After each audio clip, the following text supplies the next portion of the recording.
जी बिस्मिल्लाहिर्रहमानिर्रहीम अस्सलाम वालेकुम। Welcome to your channel Trade Dojo. उम्मीद करता हूँ आप सारे दोस्त खैर ऑफिस से होंगे। अच्छा जनाब, आज 20 अप्रैल है और थर्सडे मार्केट का एनालिसिस लेके आपकी खिदमत में हाजिर हैं। और बताता चलूँ कि अभी इस वीक का ये जो है हमारे पास आज लास्ट डे था ऑलमोस्ट। कल मार्केट ओपन नहीं होगी। लास्ट वीडियो में भी आप लोगों को अपडेट किया था क्योंकि ईद की छुट्टियाँ जो है वो अनाउंस हो चुकी हैं। इंशाल्लाह अब हमारे पास मार्केट जो है वो नेक्स्ट वीक के बुध से यानी वेडनेसडे से जो है हमारे पास जो है ओपन होगी। मीनवेल इंशाल्लाह आप लोगों के साथ जो है डिफरेंट स्क्रिप्ट एनालिसिस भी जो है मैं ड्यूरिंग द सेशन जो है उसको कोशिश करूँगा ये जो छुट्टियाँ हैं इसमें अपडेट करता रहूँ ताकि आप लोग अपनी ट्रेड्स को उसके अकॉर्डिंग मैनेज करते रहें। अपार्ट फ्रॉम दैट कोई भी स्क्रिप्ट का एनालिसिस आप देखना चाहते हैं कमेंट सेक्शन के अंदर अपनी राय का इजहार ज़रूर कीजिएगा। इंशाल्लाह पूरी कोशिश होगी कि उसको फॉलो किया जाए। थर्ड थिंग ये कि फ्री डिस्कशन ग्रुप अगर आपने हमारा व्हाट्सएप वाला नहीं ज्वाइन किया तो डिस्क्रिप्शन में लिंक मौजूद है। उसमें काफ़ी सारी हम लोग अपडेट्स और डिस्कशन करते रहते हैं, ड्यूरिंग द मार्केट भी करते रहते हैं। तो डिस्क्रिप्शन में लिंक मौजूद है, आप उसको जो है ज्वाइन कर सकते हैं क्लिक करके।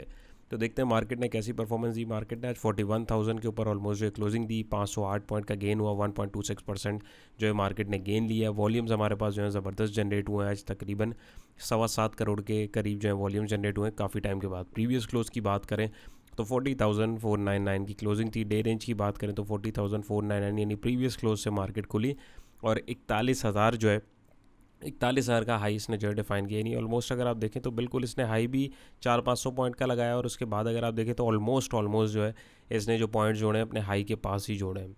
52 वीक रेंज की बात करें तो मार्केट जो है अभी भी अपने लोअर हाई के दरमियान में मंडला रही है। डे रेंज को ग्राफिकली देखें, मार्केट खुली, एक हाई लगाया, फिर दूसरा हाई लगाया और एट दी एंड जो है अपने दूसरे हाई से थोड़ा सा नीचे आके मार्केट ने करेक्शन लेते हुए जो है क्लोजिंग दे दी। टॉप परफॉर्मर्स में अगर हम बात करें तो WTL, FFL, PRL, Hascol, Engro, silk, tally, synergy, MEBL, KEL वगैरह थे। और अगर आप देखें तो इन स्टॉक्स के अंदर हमारे पास जो है तगड़े वॉल्यूम्स भी जनरेट हुए हैं। फर्दर हमारे पास जो है फीपीली PBS का तो आइए देखते हैं। तो फीपीली 20 अप्रैल का अगर हम देखें तो फीपी हमारे पास $0.25 मिलियन की सेलिंग के साथ रहे।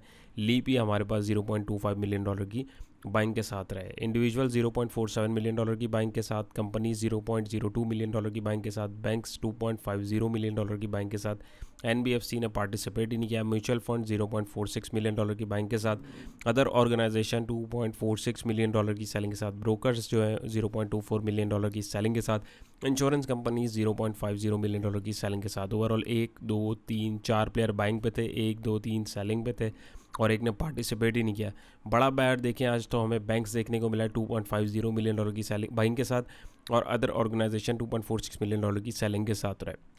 तो बैंक्स को अगर हम देखने की कोशिश करें जी तो बैंक्स ने किधर जो है ज़रा तगड़ा माल उठाया है। तो हम यहाँ पे देखें बैंक्स ने डिफरेंट सेक्टर के अंदर जो है थोड़ी एक्यूमुलेशन करी है। और अगर आप देखें तो सबसे ज़्यादा जो है बैंक ने बैंकिंग सेक्टर के अंदर ही करी है, $0.71 मिलियन की एक्यूमुलेशन।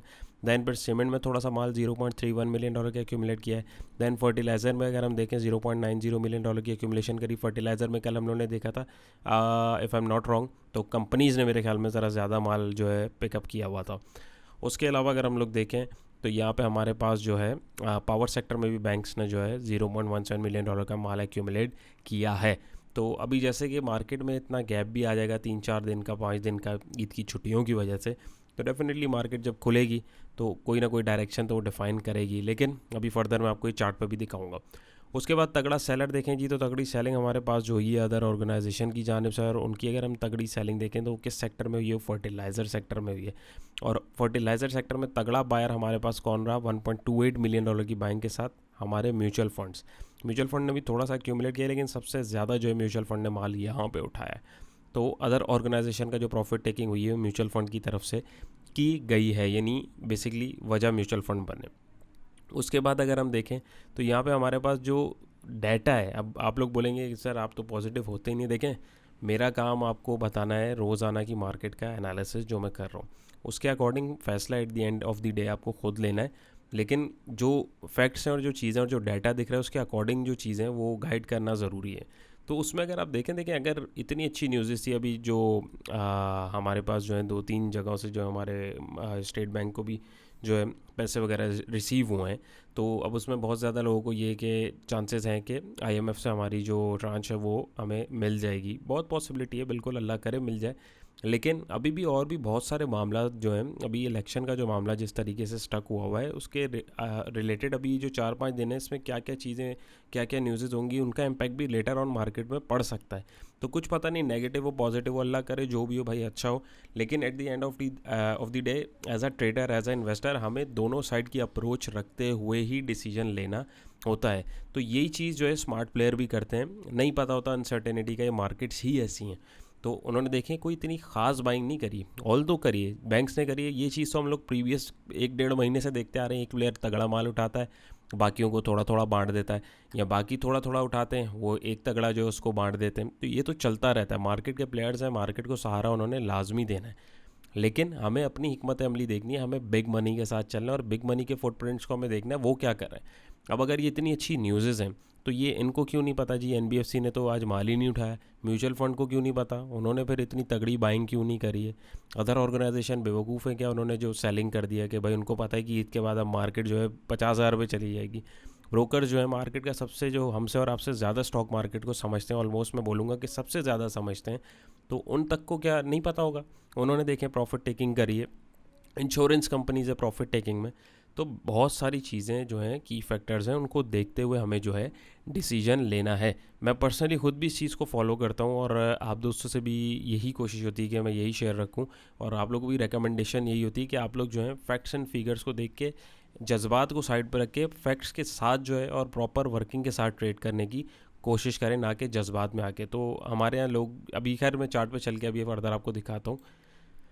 टॉप कंट्रीब्यूटर में सेक्टर्स देखें तो कमर्शियल बैंक ने 169 पॉइंट जोड़े, क्यों जोड़े ये भी आप लोगों ने देख लिया है। डाटा फर्टिलाइजर सेक्टर ने 150 क्यों जोड़े ये भी आपने देख लिया। अब देख रहे हैं आप, डाटा को जब आप डॉट टू डॉट मिलाते हैं तब आपको समझ में आना शुरू होता है कि चल क्या रहा है। इन्वेस्टमेंट बैंकिंग को देख लें, 68 पॉइंट जोड़े, सीमेंट सेक्टर ने 36, पावर जनरेशन ने 35, ऑयल एंड गैस एक्सप्लोरेशन ने 25, और थोड़े थोड़े पॉइंट जो दूसरे सेक्टर ने जोड़े। नेगेटिविटी में मिसलेनियस सेक्टर ने 25 पॉइंट तोड़े, ऑटोमोबाइल ने 11, इंश्योरेंस ने 8, और थोड़े थोड़े पॉइंट ना होने के बराबर जो है दूसरे सेक्टर ने तोड़े।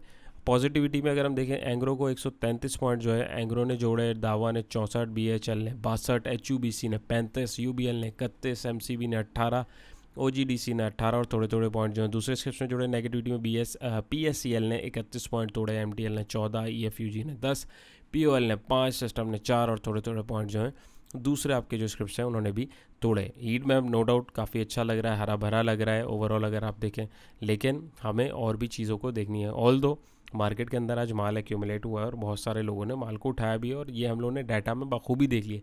लेकिन प्लेयर्स कौन है, वंस अगेन हमें उसको देखना है। तो वो एक ही मेजर प्लेयर है जिसने डिफरेंट सेक्टर्स के अंदर जो है अपने माल को एक्यूमुलेट किया है। तो हमें ये चीज़ें जो हैं सिर्फ इनको देख के खुश नहीं होना है, हमें उन चीज़ों को भी देखना है कि बैकएंड के ऊपर क्या चल रहा है। तो ये भी आपको उम्मीद है समझ में आया होगा। तो ये हमारा 100 इंडेक्स का चार्ट है जो कल हम लोगों ने याद छोड़ा था, ब्रेकआउट आप लोगों के साथ डिस्कस करा था कि या ब्रेक डाउन एनी हाउ। तो यहाँ पे अगर आप देखें तो इसके ऊपर जाने से पहले वंस अगेन एक quick reminder, free discussion group अगर आपने नहीं ज्वाइन किया वंस अगेन तो उसको ज़रूर ज्वाइन करें। और इसके अलावा उसमें क्योंकि अपडेट्स वगैरह भी हम लोग जो है शेयर कर रहे होते हैं, बाज़ औक़ात वीडियो नहीं अपलोड हो पाती, या किसी भी चीज़ से रिलेटेड जो होती है, स्टॉक्स वगैरह से, शेयर्स वगैरह से रिलेटेड जो भी अपडेट होती है, कोर्स वगैरह से रिलेटेड, प्रीमियम जो ग्रुप है उसकी अनाउंसमेंट से रिलेटेड सारी अनाउंसमेंट जो है हमारी उस ग्रुप में की जा रही होती है। तो आप में से जो दोस्त इंटरेस्टेड हैं उसको वंस अगेन मैं बोलूँगा कि ज़रूर ज्वाइन करें। अच्छा जी, तो यहाँ पे अगर हम लोग देखें तो हमारा 100 इंडेक्स का ये डेली चार्ट है। तो जैसे आप लोगों से अर्ज़ किया था कि यहाँ पे जो है ये यहाँ पे एक हमारे पास फॉलिंग वेज भी बन रही थी, सॉरी राइजिंग वेज। तो यहाँ पे देखें इसने आज इसको ब्रेकआउट दिया है। अब ब्रेकआउट का पीछे अगर देखें, बाज़ाहिर इसने कैंडल अच्छी बनाई है, सब बनाया। तो अभी आप देखें कि यहाँ पे हमारे पास जो एक रेजिस्टेंस आ रहा था, जो एक स्पाइक आना था, वो ऑलमोस्ट यहाँ पे आके रुक गया है और रुक जाएगा। क्यों? क्योंकि यहाँ पे आपके पास एक ये ट्रेंड लाइन का रेजिस्टेंस ऑलरेडी आ रहा है, वॉल्यूम एवरेज से ज़्यादा हुए हैं जनरेट। इसके अंदर कोई वो नहीं कर सकते, मतलब इसके ऊपर कोई हमें शक नहीं है। बट ऑन अदर हैंड हमें दोनों चीज़ें जैसे मैंने अर्ज़ किया देखनी है। तो ये यहाँ पे हमारे पास इतने ज़्यादा प्लेयर्स ने जो है नहीं कंट्रीब्यूट किया है, तो ये सारी चीज़ें देखनी होती है। और रेजिस्टेंस के पास हमारे पास वॉल्यूम जो है तगड़े लगाना लाजमी होते हैं। तो यहाँ पे अगर हम लोग देखें तो कैंडल अच्छी बनी है। अब एक कंफर्मेशन चाहिए कि इस ट्रेंड लाइन से बाहर अगर निकले विद हाई वॉल्यूम्स, तब तो हमारे पास एक अच्छा ट्रेंड मिल सकता है। वो इंशाल्लाह आप लोगों के साथ वीडियोस में जो है मैं इंशाल्लाह ताला शेयर करता रहूँगा। बट मीनवाइल आपके पास यही इमीडिएट 40,400 और 500 की जो है इमीडिएट जो है सपोर्ट बनती है। और टेक्निकली अगर हम लोग देखने की कोशिश करें, अगर ये बॉक्स चैनल को बनाएं और यहाँ से ब्रेकआउट दें, तो ज़्यादा से ज़्यादा ये तकरीबन 41,400-500, यानी एक फेक आउट भी इसमें सबमिट हो सकता है। मैं अगर इसको छोड़ता हूँ और इसके अकॉर्डिंग भी अगर एक छोटा सा स्पाइक निकालने की कोशिश करूँ कि मैक्सिमम बाउंस कहाँ से आ सकता है, तो देखिए बिल्कुल यहाँ पे आके ट्रेंड लाइन से आपके टकरा रहा है। तो जज्बात में आने की कोई ज़रूरत नहीं है, अपने पैसे को, अपने ट्रेड को जो है मैनेज करने की कोशिश करें और फैक्ट्स को जो है देख के ट्रेड करने की कोशिश करें। RSI को देखें तो अपने रेजिस्टेंस के बिल्कुल पास आ गया है, ओवरबॉट रीजन के पास आ गया है, हिस्टोग्राम तगड़े हैं, सारी चीज़ें भी जो है पॉजिटिव है। मैं इसमें आप लोगों को कोई डरा नहीं रहा है या डबल माइंडेड नहीं कर रहा, बट हमें देखना है कि रेजिस्टेंस सामने है। 10 दफ़ा ये चीज़ हम लोग देख चुके हैं, विटनेस कर चुके हैं प्रीवियसली भी, कितनी दफ़ा आप लोगों के साथ जो पुराने व्यूअर्स हैं विटनेस करी है और उसने बिल्कुल रिएक्ट किया है। और हर दफ़ा यही होता है, रेजिस्टेंस के पास आके कोई ऐसी न्यूज़ आती है और माल जो है चेप दिया जाता है, स्पेशली इंडिविजुअल्स को। तो यहाँ पे अगर हम देखें, हमारे पास इंडिविजुअल्स ने भी जो है थोड़ा माल एक्यूमुलेट किया हुआ है। तो अपने जो है लेवल्स का आप ख्याल रखें, ऊपर जाए तो बिल्कुल ट्रेड करें ट्रेलिंग स्टॉप लॉस के साथ, एल्स अगर ये नीचे जाए तो काइंडली इसमें से जो है ज़रूर निकल जाएगी। और इस एरिया का जो मैं आप लोगों के साथ बार बार डिस्कस कर रहा हूँ, वेट करें, यहाँ से हमें एक बहुत अच्छा बाउंस जो है इंशाल्लाह बहुत ज़्यादा चांस है कि मिल सकता है। तो उम्मीद है ये भी आपको क्लियर हुआ होगा। आवरली बेसिस पे जो दोस्त काम करते हैं, तो आवरली के ऊपर कल आप लोगों के साथ मैंने डिस्कशन करी थी कि एक पैटर्न फॉर्मेशन हो रही है, राइजिंग वेज यहाँ पे भी बन रही थी।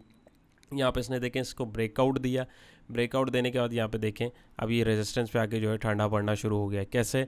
कैंडल बज़ाहिर जो है बड़ी बन रही है, आप इस कैंडल को देखें।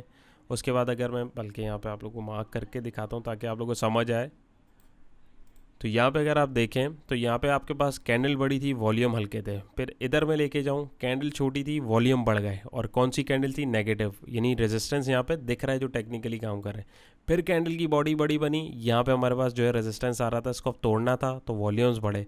ऊपर जाके क्या हुआ, हमारे पास एक तगड़े वॉल्यूम लगे आके ऊपर जाके आवरली बेसिस पे, और कैंडल देखें कौन सी बनी, ये एक रिवर्सल जनरेट करता है। ग्रेव स्टोन डोजी बेसिकली होती है, इन्वर्टेड हैमर भी आप इसको बोल सकते हैं। ये आपके पास एक रिवर्सल जनरेट कर रहा था, और नेक्स्ट कैंडल अगर आप देखें वॉल्यूम भी थम गए, और कैंडल की बॉडी जो है इस कैंडल को जो है ऊपर तक क्रॉस नहीं कर पाई। तो ये छोटे छोटे इंसाइट्स जो हैं चार्ट को आप देखेंगे डिफरेंट नज़रिए से, डिफरेंट पर्सपेक्टिव से, और फैक्ट्स को जब मिला के देखेंगे तो आपको समझ में आना शुरू हो जाएगा। क्योंकि जो ट्रेडर यहाँ बैठा है मेरी आपकी तरह, वो भी सारे पैटर्न्स देख रहे हैं, और पैटर्न्स जब तक कंप्लीट नहीं होते वो वैलिडेट होते ही नहीं है। और यहाँ पे जिस तरीके की फॉर्मेशन हो रही थी, इसको उसूली तौर पे नीचे आना चाहिए था, लेकिन ये न्यूज़ के उसके ऊपर अगर आप देखें, या एक ऐसा मार्केट को जिस तरह डॉज दिया जाता है उस एस्पेक्ट से अगर आप देखेंगे तो उसको थोड़ा सा मैनिपुलेट भी किया जा सकता है इजीली। एट दी एंड वो दोबारा यहाँ पे आके टिप ले लेगा। तो ये सारी चीज़ें और ये सारे लेवल्स हैं। तो इमीडिएट अब नेक्स्ट आपके पास जब इंशाल्लाह वीकेंड हमारे पास ओपन होगा, मार्केट ओपन होगी, तो यही 40,000 यानी 41,000 का आप राउंड फिगर कर लें। मैं आपके साथ बल्कि इसको सेव कर देता हूँ ताकि आप लोगों को आसानी हो जाए।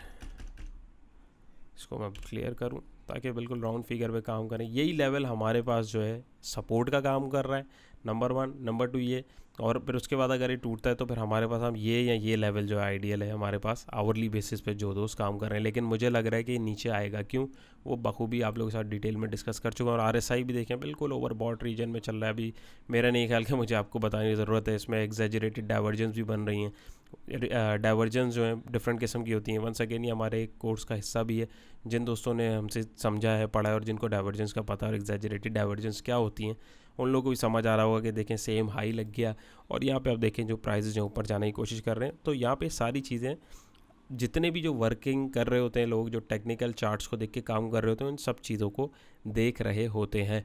और यहाँ पे देखें तो हिस्टोग्राम भी हमारे पास जो है नेगेटिव की तरफ जाने की कोशिश कर रहे हैं, डल हो रहे हैं। यहाँ पे मार्केट चॉपी चल रही है क्योंकि ये भी ओवरबॉट रीजन में चल रहा है। तो फिल वक्त जो है ये लेवल्स हैं आपके पास, इधर से ऊपर जाए तब आप देखेंगे ट्रेलिंग स्टॉप लॉस यूज़ करेंगे। एल्स जो वैल्यू एरियाज़ हैं आप लोगों के साथ जो मैंने डिस्कस किए हैं, आप लोगों को मार्केट को टिल दैट वेट करना चाहिए।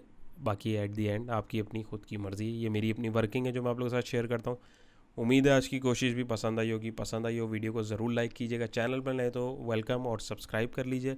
अपना बहुत सारा ख्याल रखिएगा, दुआओं में याद रखिएगा। इंशाल्लाह नई वीडियो में मुलाकात होगी। अल्लाह हाफिज़।